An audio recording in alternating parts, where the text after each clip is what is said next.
Salut les passionnés de la Bresse, aujourd'hui on va parler des huiles pour le barbecue. Mais attention, toutes les huiles ne vont pas pour faire n'importe quoi, alors on voit ça juste après ça.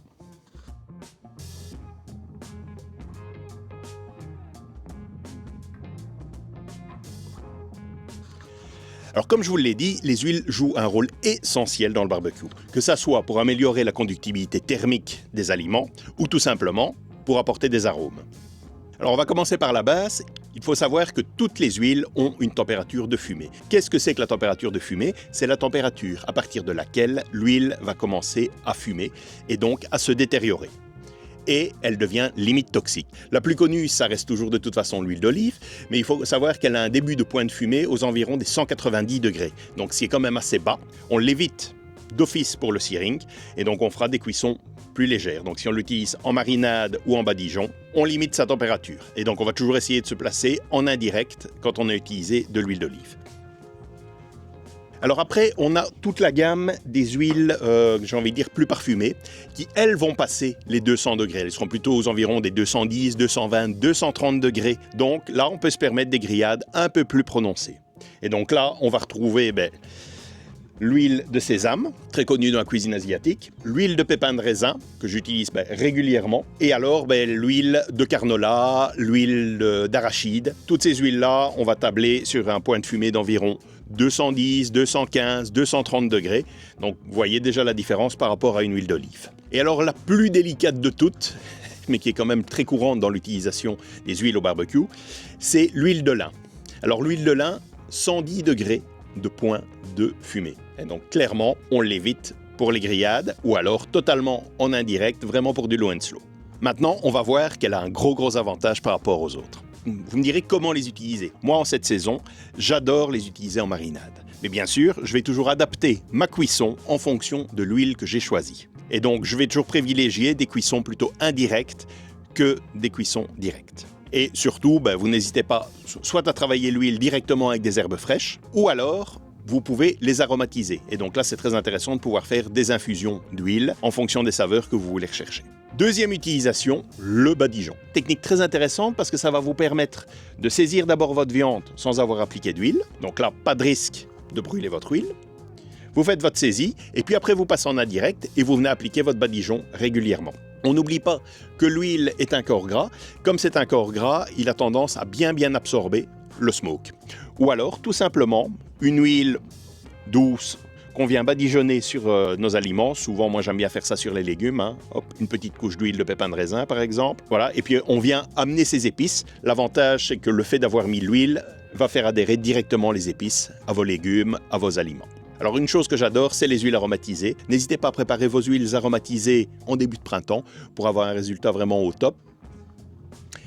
Alors l'autre utilisation de l'huile, c'est clairement pour tout ce qui est culottage de la fonte, de l'acier carbone. Donc protéger l'acier, protéger la fonte, pour justement éviter déjà que les aliments ne collent, mais surtout pour éviter la rouille.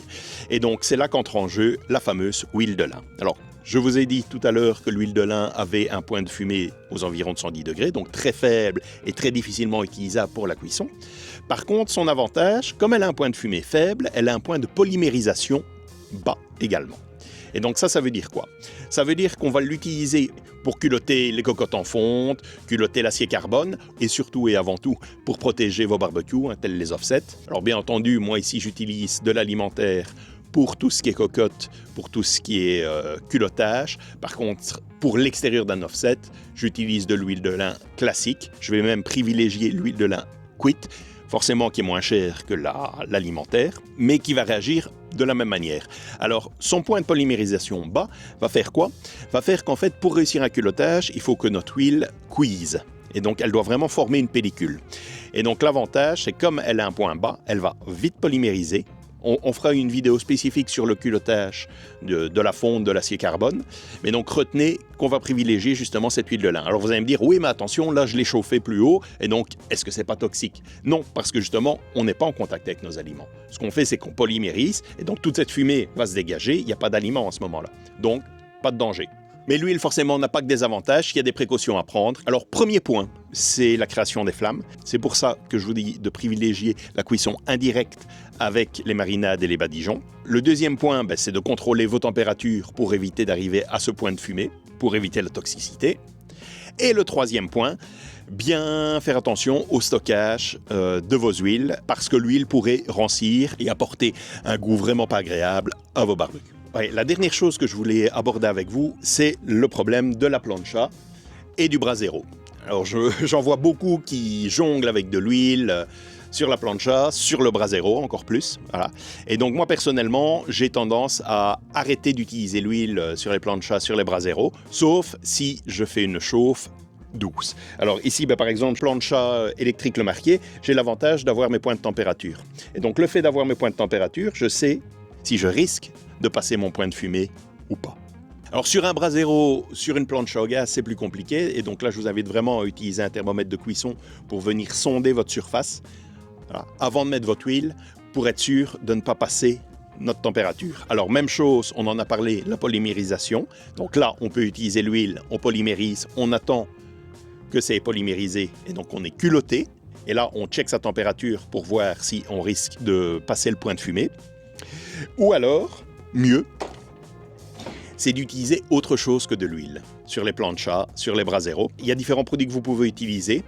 Le beurre de cacao alimentaire, ça c'est génial, ça tient très très haut en température, ça va vous faire des croûtes marquées pour le searing magnifiques. Parce qu'on n'oublie pas ce qu'on cherche souvent avec une cuisson de viande sur une plancha ou sur un brasero, c'est vraiment d'avoir un searing parfait. Et donc, on va vraiment essayer, lors de ces cuissons, de choisir soit de travailler avec, par exemple, du beurre de cacao, qui va vous faire justement un effet Maillard superbe et quasiment instantané. Ou alors, on peut utiliser, ce qui est souvent utilisé dans les cuisines indiennes, parce qu'eux travaillent à très haute température, et donc c'est d'utiliser par exemple du beurre clarifié, donc le ghee, le fameux ghee, qu'on trouve souvent en magasin bio. Alors on va récapituler, mais avant ça, surtout, vous vous abonnez, la petite cloche pour être averti des prochaines vidéos. Alors la première chose, comme je l'ai dit, on fait attention à son point de fumée. On n'hésite pas à utiliser les huiles et à faire de beaux mélanges pour apporter vraiment des saveurs innovantes à vos réalisations. Et vous n'hésitez pas à me partager tout ça. Et on n'oublie pas, pour le searing, on oublie les huiles. Ça marche? Allez, ciao!